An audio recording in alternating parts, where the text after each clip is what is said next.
Michael Jackson will forever be remembered as the greatest entertainer of a generation. His groundbreaking dance moves, iconic vocal style, and countless hit singles have cemented him in the hearts and hips of legions of devoted fans around the world.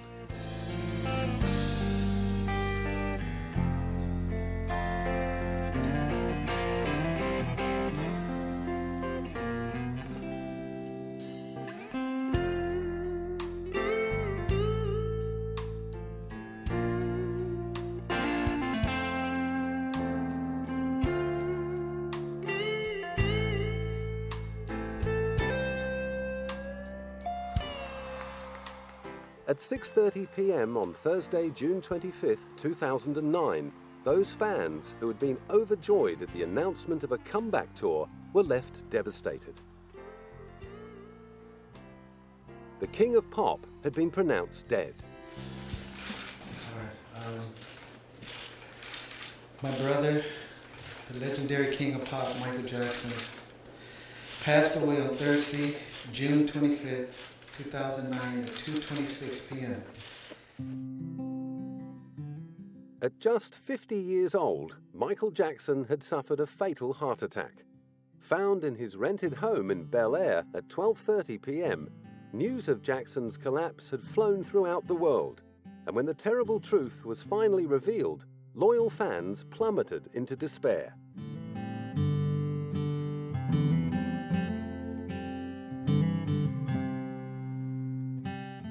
With candlelit vigils across the globe, they demonstrated their devotion in a touching salute to their hero.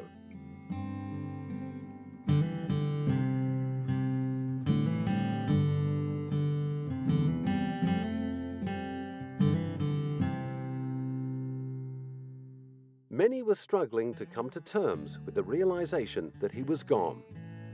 My reaction was shock because he's a very young man, still at 50 years old. And he was a good person. He had his problems, but he was still a good person. It's kind of devastating. He's one of those people that you never would have thought of dying so soon, because we think of all he did for like music and music videos and pop culture. The Jackson estate in Encino, California became a shrine to Michael, with flowers, balloons, and messages strewn along the walls and outside the gates as fans gathered to pay their last respects.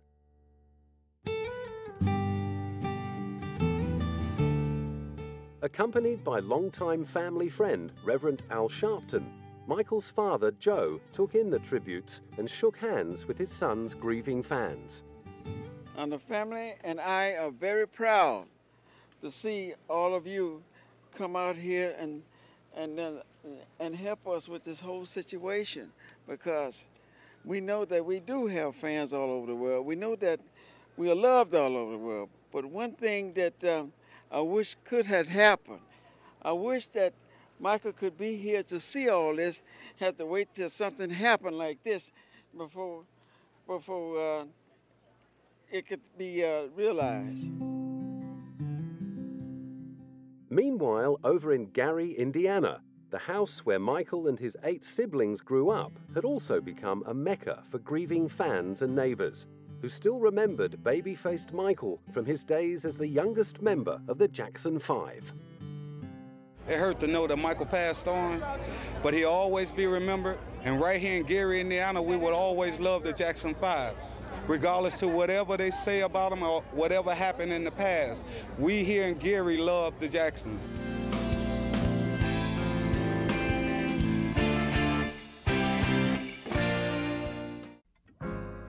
"25 miles southeast of downtown Chicago, the city of Gary was founded in 1906 by the United States Steel Corporation.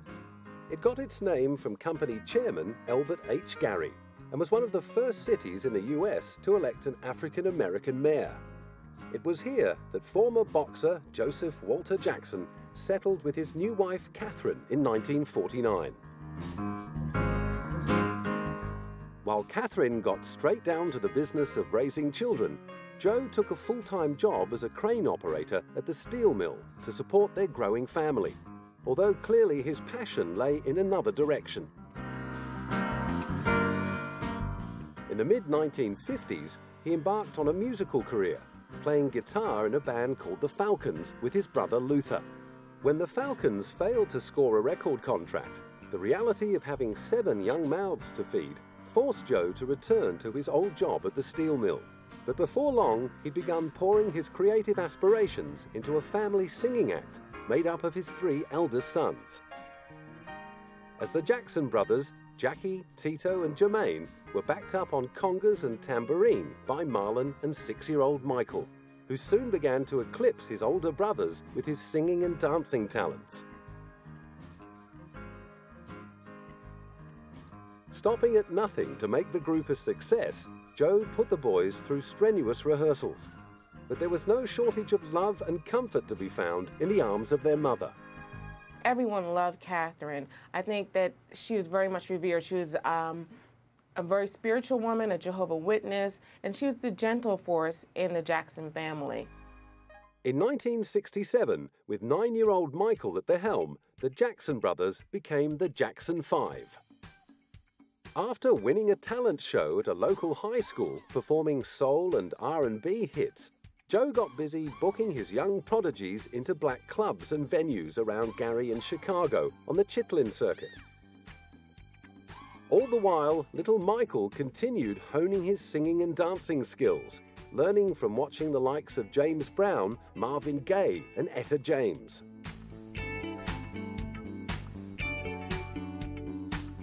As their fame grew in and around Indiana, they began taking their act further afield, and by the middle of 1967, they'd made it to New York. With the help of R&B legends Sam and Dave, they scored a spot at the prestigious Amateur Night competition at the Apollo Theatre in Harlem. Billed as the place where stars are born and legends are made, the famous theatre, which had played host to legends like Ella Fitzgerald and Billie Holiday, certainly lived up to its promise for the Jackson 5. After winning the Amateur Night Showdown on August 13, Gladys Knight brought them to the attention of Motown chief Berry Gordy. Although Berry was initially reluctant to take on another child act, after signing Little Stevie Wonder, he eventually granted them an audition at Motown, and in late 1968, he was blown away by a 10-year-old Michael Jackson. He always wanted to be the best, and was willing to work as hard as it took to be that. And we could all see, that he was a winner at that age. And I've always believed winners are winners long before they win, and picking them out before they win was very easy with Michael Jackson. The following year, he moved the Jackson 5 to California to begin grooming them as Motown's next hit-making act. In a later interview, he described the group as, quote-unquote, the last big stars to come rolling off my assembly line. While the older brothers stayed with Berry, Marlon and Michael moved in with Motown queen Diana Ross. The move was all part of a cunning marketing plan to attach Motown's newest act to one of its biggest stars. The press kit later claimed that Diana had personally discovered the group and introduced them to Motown. The next step was to buy the group out of their contract with the Steeltown label, which had released 3 Jackson 5 singles the previous year. Written by Berry Gordy and the Corporation, the Jackson 5's first single, I Want You Back, hit #1 in 1970 and made 11-year-old Michael an instant sensation. They followed up with 3 more consecutive Billboard #1s. Within a year, Jackson Mania was sweeping the nation. In 1971, Motown decided to capitalize on the surging popularity of their youngest star by launching a spin-off solo career for Michael. As well as landing a top 5 hit with the single Got to Be There, he also sang the title track to the movie Ben. Taken from his second solo album of the same name, it was to be the first #1 single of his solo career. They're back there doing it together, and he just sort of grew up under the Motown banner. And while most people think that he had no fun in his childhood, he did a lot that brought joy to him. But with Michael and the rest of the Jackson 5 maturing musically as well as physically, They felt stifled and blamed their declining success on Motown's refusal to grant them creative control. In 1975, they made the move to CBS. After another 3 years of touring and recording with the Jacksons, Michael was ready for his next big adventure when he got the call from his former landlady and ex-Motown stablemate, Diana Ross. Diana had been cast as Dorothy in the big screen version of the Broadway musical The Wiz. Directed by Sidney Lumet and set in New York City, it was to be an all-black reworking of the 1939 adaptation of Frank Baum's Wizard of Oz. Signing on to play the brainless Scarecrow, it gave Michael a chance to flex his acting muscles. It also introduced him to arranger, composer, and producer extraordinaire Quincy Jones. Quincy had been so impressed with Michael's dedication to nailing the graceful moves of the Scarecrow in The Wiz that when he got the call to co-produce the young singer's next album, he jumped at the chance. The result of their first collaboration was the 1979 smash Off the Wall, which had one reviewer hailing Michael as probably the best singer in the world right now in terms of style and technique. Rolling Stone magazine pronounced Michael's feathery timbered tenor extraordinarily beautiful. Michael wrote 3 songs on the album, including the #1 single, Don't Stop Till You Get Enough. Other songs were provided by Paul McCartney and fellow former child star Stevie Wonder, who co-wrote I Can't Help It. The album's title song and the hit Rock With You were penned by British songwriter Rod Temperton. Off the Wall became the first album by a solo artist to generate 4 US top 10 hits and has since gone on to sell over 20 million copies worldwide. At 21 years old, Michael Jackson had mastered the transition from cute child prodigy to full-blown pop superstar. Now he was public property. Everywhere he went, people loved him, and Michael loved them right back. Those years, we could hang out, and we could go to things together, like see The Wiz and see on Broadway. He liked Stephanie Mills and The Wiz. And, you know, watch the kids come up to him and all want the autographs. And I would say, why don't you just sign, you know, MJ instead of Michael Jackson, just the way Andy Warhol always signs everything at AW. He says, oh no, I could never do that. These are my fans. These people make me. And he was so darling and sincere and sweet in those years. Some loved him for his music. For others, it was his dancing. But for so many more fans, it was Michael Jackson's importance as a role model that earned him their admiration. For thousands of African Americans, his incredible mainstream success turned him into an ambassador for race relations. By Off the Wall, he was doing amazingly well, and that was his first cover of Rolling Stone, and we were breaking barriers. It was very hard to get someone who wasn't white on the cover of magazines or even MTV.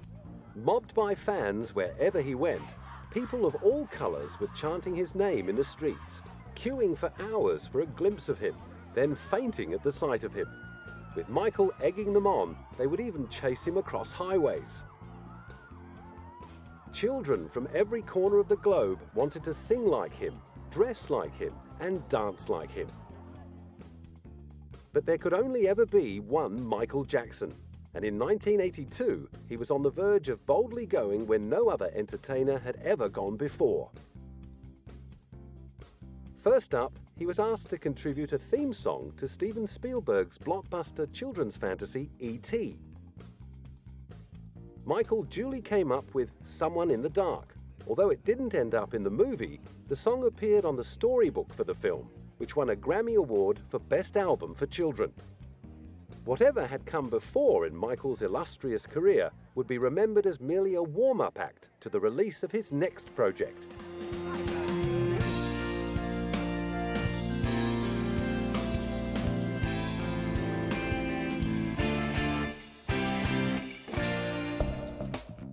On November the 30th, 1982, the world was introduced to the album that would go down in history as the biggest seller of all time.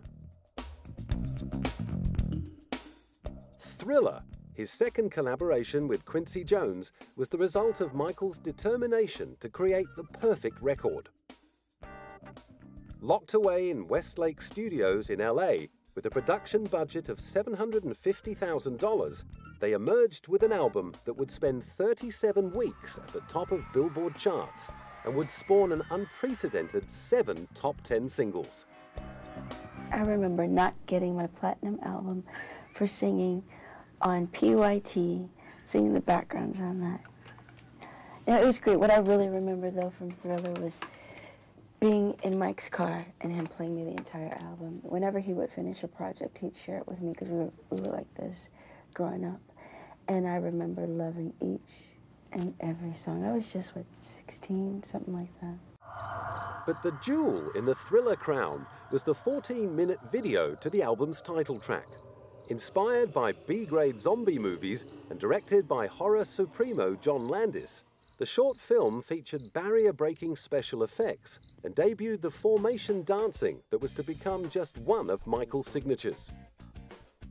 With the album selling in excess of 1 million copies a month, Michael was hailed as the savior of the flagging music industry, as well as a champion for racial equality.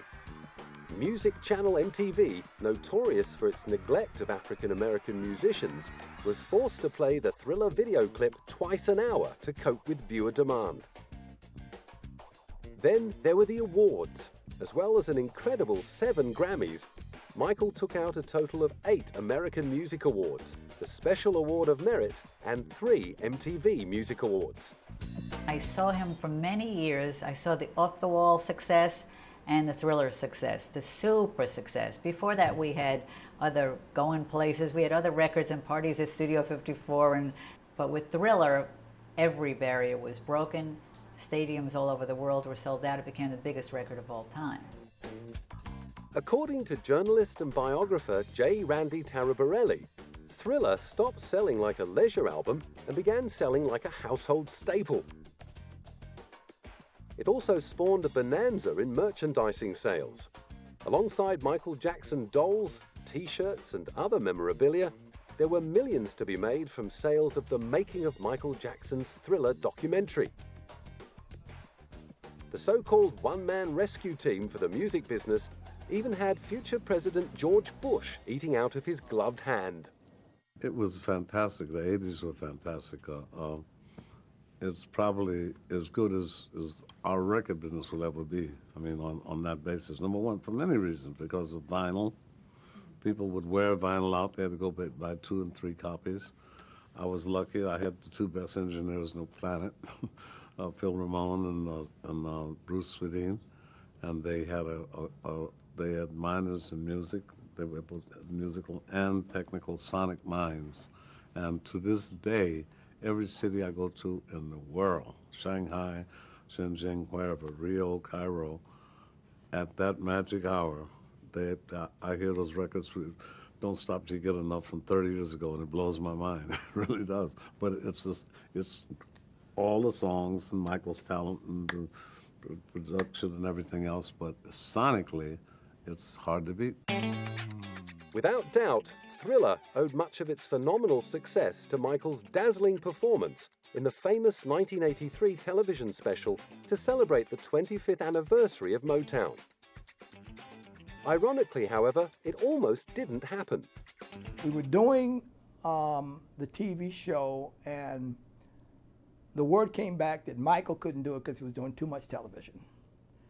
And I called Michael up and I said, Michael, I know you and you know me, and you know this television show is not a television show. This is Motown 25. And he said, I'll be there. And he came there, and then he did the moonwalk. In the middle of a rendition of Billie Jean, Michael debuted the legendary dance move that was to seal his reputation as the greatest innovator in pop music. The performance, witnessed by 47 million viewers, was declared a career-defining moment by commentators and drew comparisons with appearances by the Beatles and Elvis Presley on The Ed Sullivan Show in the 1960s. Developed by Michael after studying the great master of mime, Marcel Marceau, the moonwalk has since become one of the best-known dance techniques in the world. Right at the very height of his powers, however, Michael was headed for a date with destiny that would have serious physical and psychological repercussions in his life. A year after releasing Thriller, he signed a record-shattering deal with soft drink manufacturer Pepsi. The $5 million partnership was the first sponsorship deal of its kind and would form the basis of celebrity endorsements of the future. The idea was to lock Michael into a decade-long partnership that would help Pepsi challenge Coca-Cola's dominance of the market. Sadly, however, the plan was about to go very wrong. On the 27th of January 2004, the stage was set for Michael and his brothers to perform Billie Jean as part of one of the Pepsi commercials. During filming, a pyrotechnic effect went wrong. The explosion showered Michael with sparks, setting fire to his hair. 3,000 fans watched in shock as paramedics covered his head and carried him away to hospital. He came out between these things that exploded like fireworks, and then it looked like the sparks came down on his hair, and he was shaking his head like he thought something was in his hair. And then everybody jumped on him and started squirting water on him, and he got up like he didn't know what was happening, and they took him off. As Michael began the agonizing recovery process, which included surgery to hide his scalp burns and an introduction to prescribed painkillers, his faithful fans gathered outside the hospital to wish him well. But rather than wallowing in his own troubles, Michael characteristically threw himself into caring for those less fortunate than himself. As well as donating $5 million from the Jacksons' Victory Tour to charity, he co-wrote the single We Are the World with Lionel Richie to raise money for famine relief. Delving into their little black books of A-list artists, he and Lionel pulled in a who's who of the music scene. The single ended up featuring the singing talents of stars like Bruce Springsteen, Dionne Warwick, Tina Turner, Diana Ross, Stevie Wonder, Paul Simon and Cyndi Lauper. Produced by Quincy Jones in 1985, it ended up selling more than 20 million copies and raising millions of dollars for the poor in the US and Africa. Around the same time, Michael was engaged in a well-publicized battle to buy a catalogue of songs by the Beatles that had come up for sale the previous year.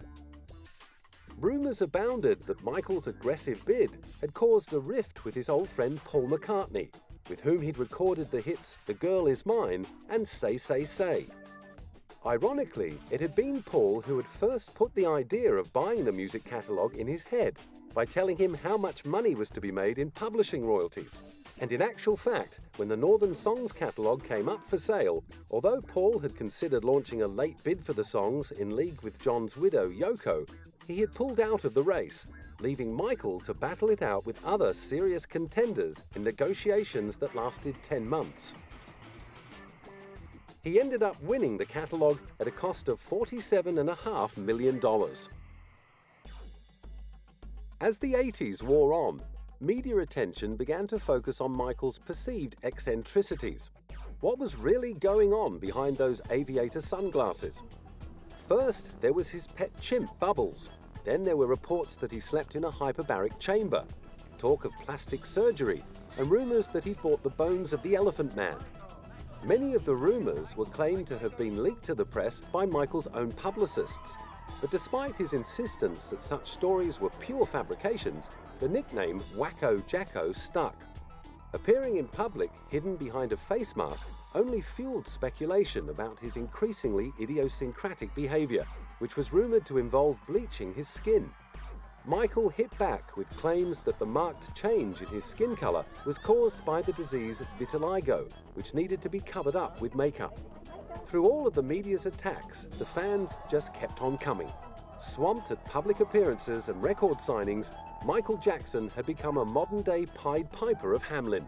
And although he often felt stung by the stories in the press, he clearly revelled in the superstar status that set him apart from ordinary mortals. Michael Jackson refuses to give in to the rumour that he is not a normal human being. He seems to kind of want people to not believe he's like everybody else. And I don't think he should. Why should he? You know, apart from anything else, he's broken every sales record on earth. He has achieved things that nobody else has. So why should he just pretend to be, I don't know, Damon Albarn from Blur? Wherever the man in the mask went, he was met with a media frenzy. and like the ringmaster in a three-ring circus, he never forgot his role as entertainer and knew exactly how to work the crowd.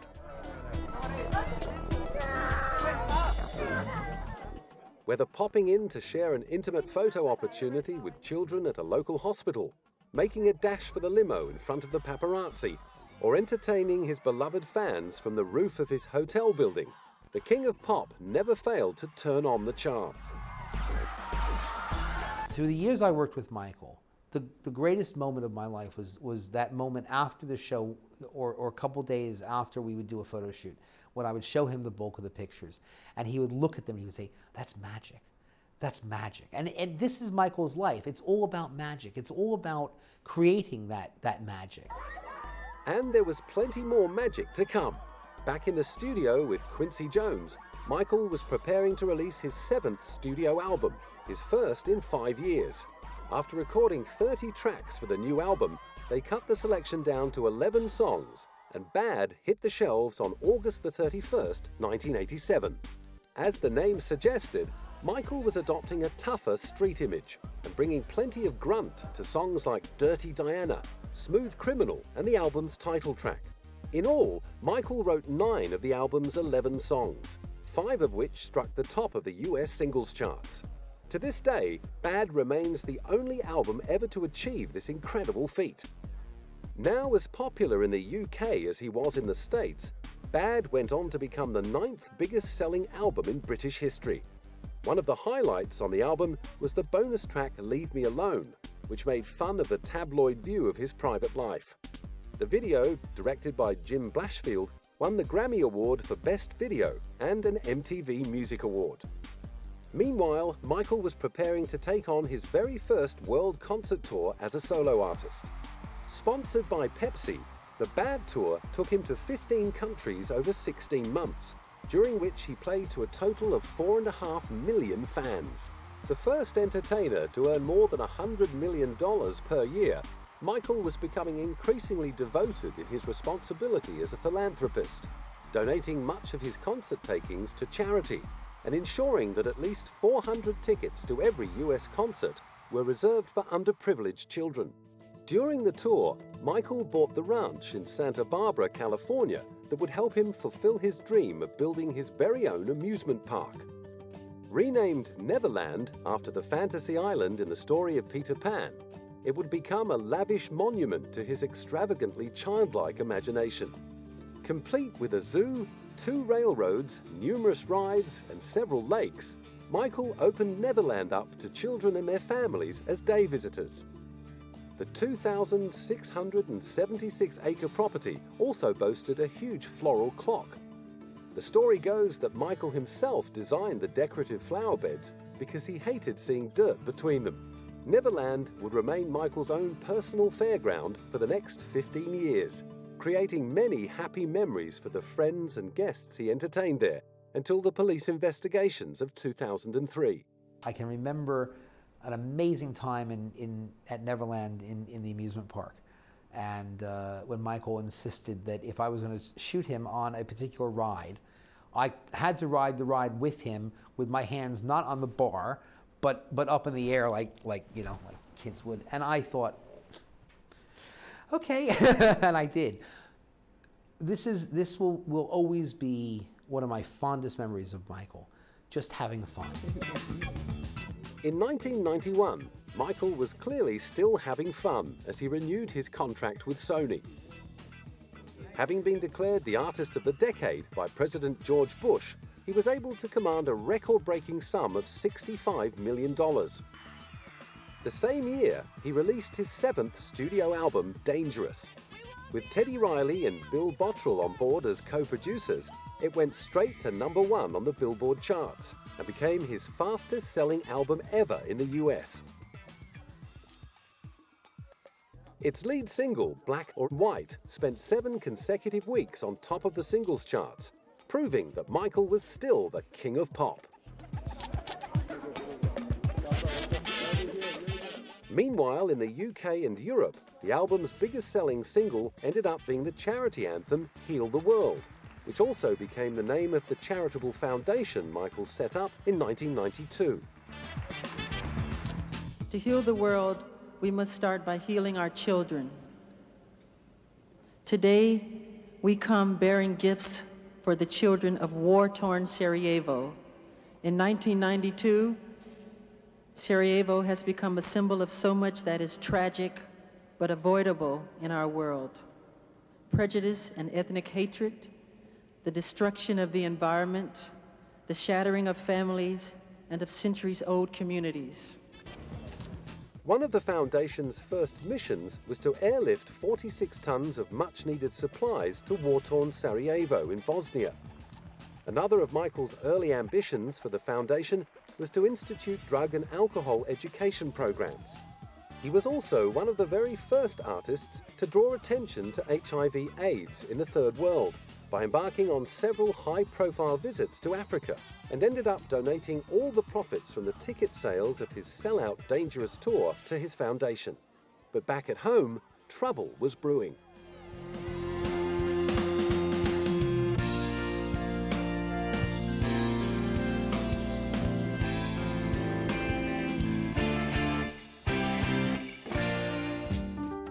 On August the 18th, 1993, as Michael prepared to start the third leg of his tour, the Los Angeles Police Department began a criminal investigation into child abuse claims. 3 days later, police arrived to search Neverland and subjected Michael to a 25-minute strip search. The media had a field day. I will say that I am particularly upset by the handling of this mass matter by the incredible, terrible mass media. At every opportunity, the media has dissected and manipulated these allegations to reach their own conclusions. I ask all of you to wait and hear the truth before you label or condemn me. Don't treat me like a criminal, because I am innocent. I have been forced to submit to a dehumanizing and humiliating examination by the Santa Barbara County Sheriff Department and the Los Angeles Police Department earlier this week. They were supposedly looking for any discoloration, spotting, blotches, or other evidence of a skin color disorder called vitiligo, which I have previously spoken about.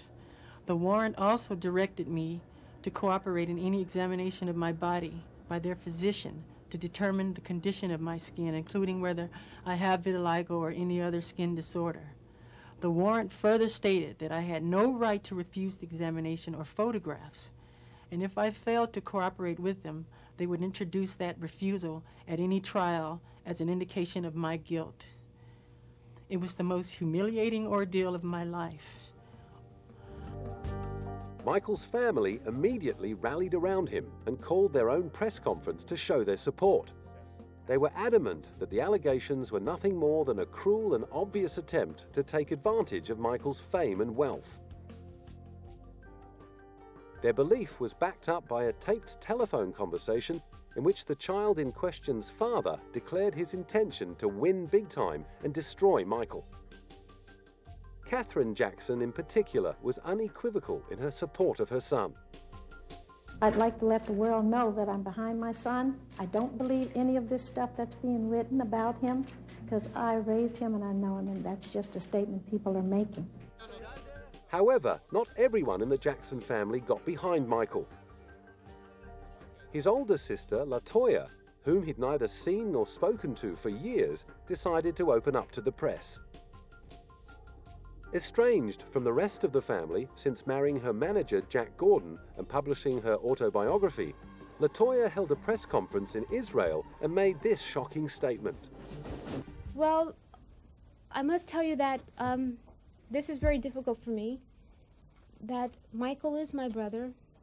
I love him a great deal, but I cannot and I will not be a silent collaborator of his crimes against small, innocent children.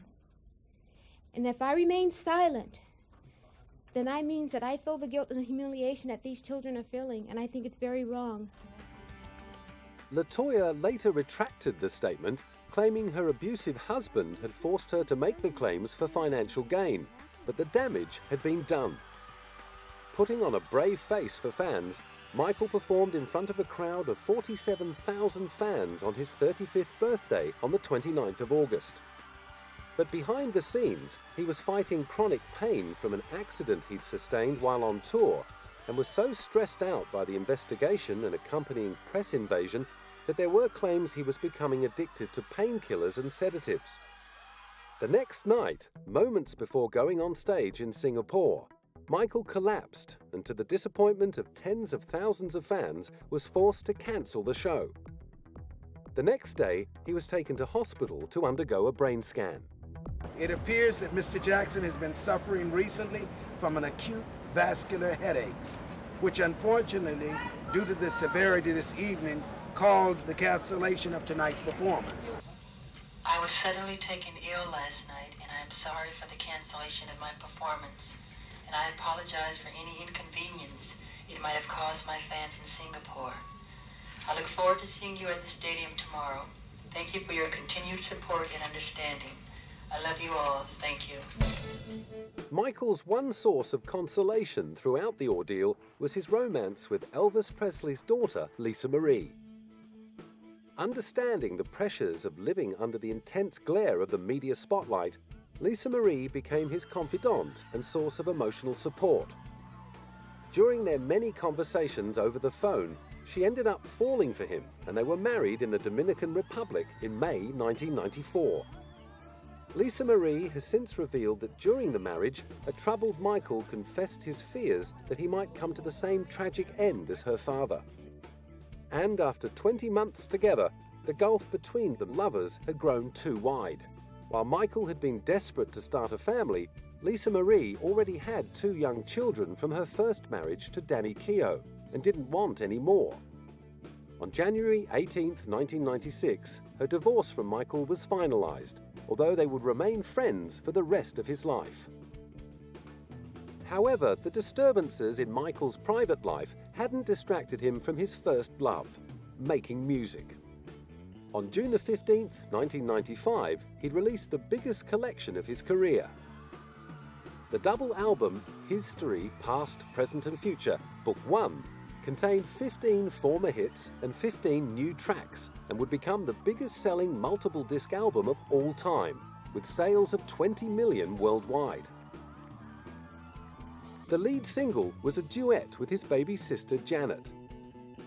Scream hit back at the tabloid coverage of the 1993 child sexual abuse accusations aimed at him, and the record-breaking $7 million video to the song won him a Grammy Award. Despite all the negative media attention of the past few years, his fans remained as devoted as ever, sending the album's second single, You're Not Alone, straight into the Guinness Book of World Records for becoming the first single ever to debut at the top of the Billboard charts.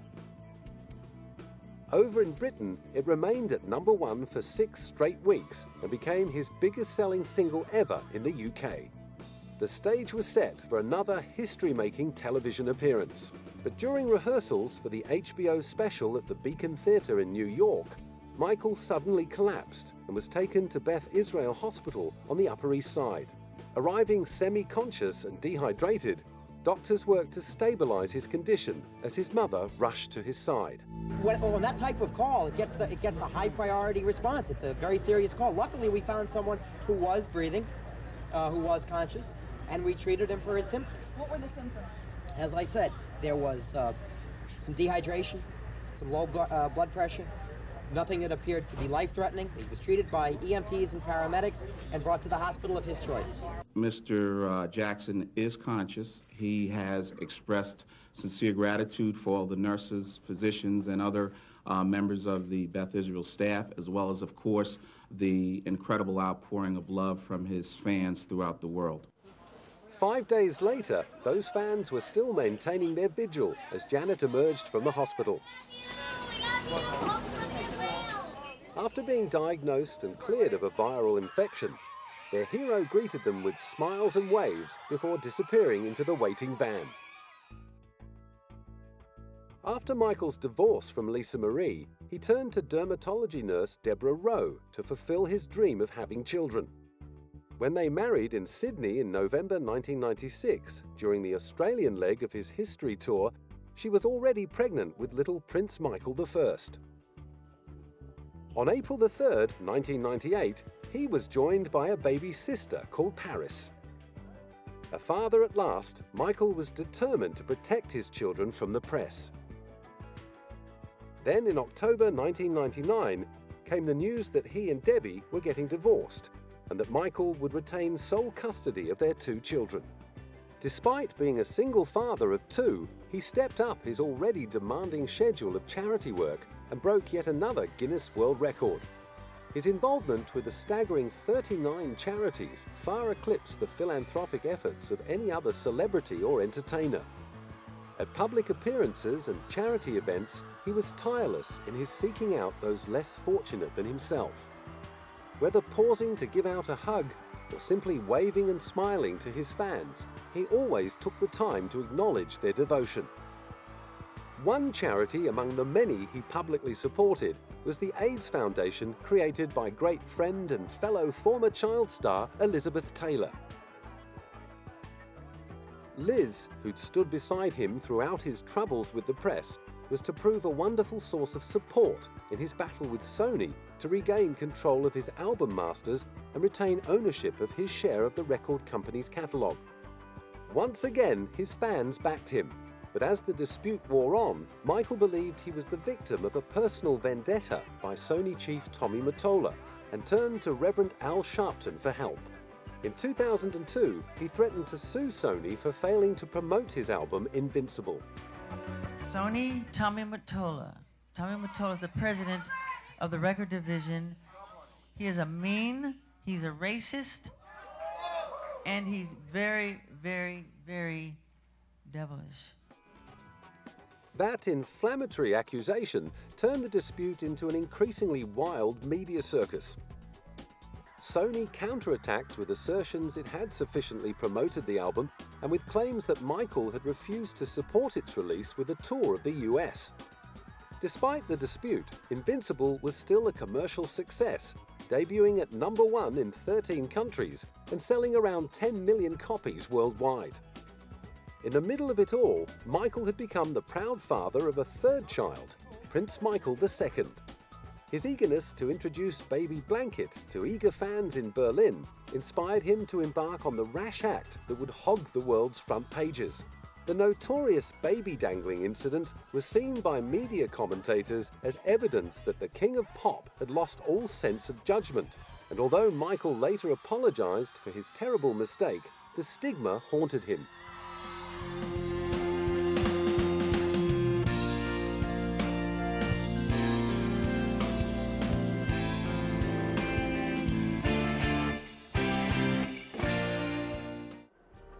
Tragically, Michael's most traumatic media ordeal was still to come. On November the 20th, 2003, he was arrested and charged at Santa Barbara Jail with lewd or lascivious acts with a child under 14. Protesting his innocence and confident of an acquittal, he waved to fans on his way to court. As the interminable legal process drew to a close almost 2 years later, his fans never lost faith that Michael would be found not guilty. Verdict.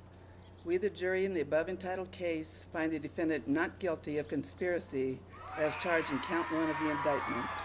Emotionally and mentally drained, as well as physically exhausted, Michael waved to the faithful in weary relief that the torment was over. But the terrible experience had taken a huge toll, and Michael needed to recover away from the spotlight. After the trial, he flew to the Persian Gulf and stayed as the guest of Sheikh Abdullah in Bahrain. In November 2006, he made a rare public appearance at the World Music Awards in Monaco to receive a Diamond Award for selling over 100 million records worldwide. The visit also coincided with the release of a special 25th anniversary edition of Thriller, a timely tribute to the biggest-selling album of all time, and a reminder that the King of Pop wasn't finished yet. In March 2009, it seemed that the years of waiting had all been worthwhile, when Michael called a press conference in London to announce he was ready to make a spectacular return to the stage. Overcome with emotion at the prospect of a Michael Jackson comeback, the ecstatic crowd wept and chanted his name. And as he took to the microphone for what was to be the very last time, Michael rewarded them with a winning smile and his trademark peace salute. These will be my final show performances in London. This will be it. This is it. And when I say this is it, it really means this is it. Because I'll be performing the songs my fans want to hear. This is it. I mean, this is really it. This is the final curtain call. Okay? And I'll see you in July. The tears shed in joy at the announcement of his comeback turned to tears of despair and disbelief when on the afternoon of June the 25th, TMZ.com broke the news that Michael had suffered a fatal heart attack at his rented home in Bel Air.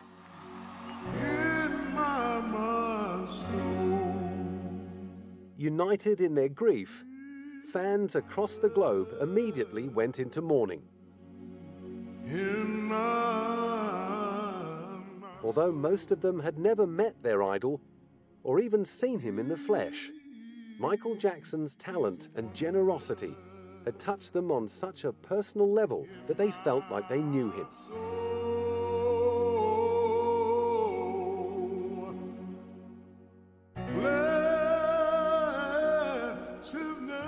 On July 7th, 1 billion people tuned in to his memorial service to pay their last respects to an artist who will not only be remembered as a consummate entertainer, but also as a great humanitarian, a loving father, and a devoted icon.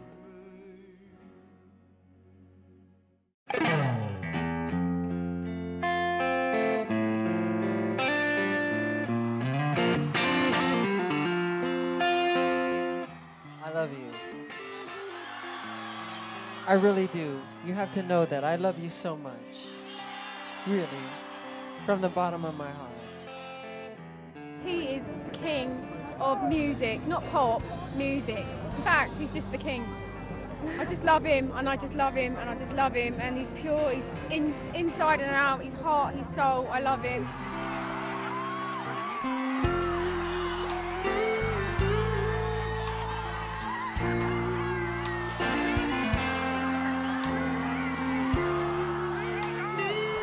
Michael Jackson changed my life. When I saw him moonwalk, when I heard him sing, when I seen him perform, he was life-changing. He's the greatest artist of our time. Talent and music will stay. Of course, you have to be young, you have to be beautiful, talented, I'm saying, but Michael Jackson is one of the best.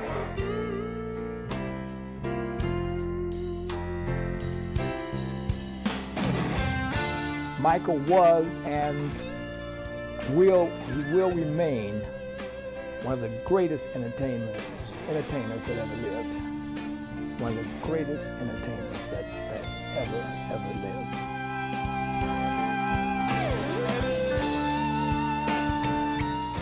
Well, they said Sammy Davis was the best entertainer ever. I put Michael right up there with him. Michael worked hard. You could see it when he hit the stage.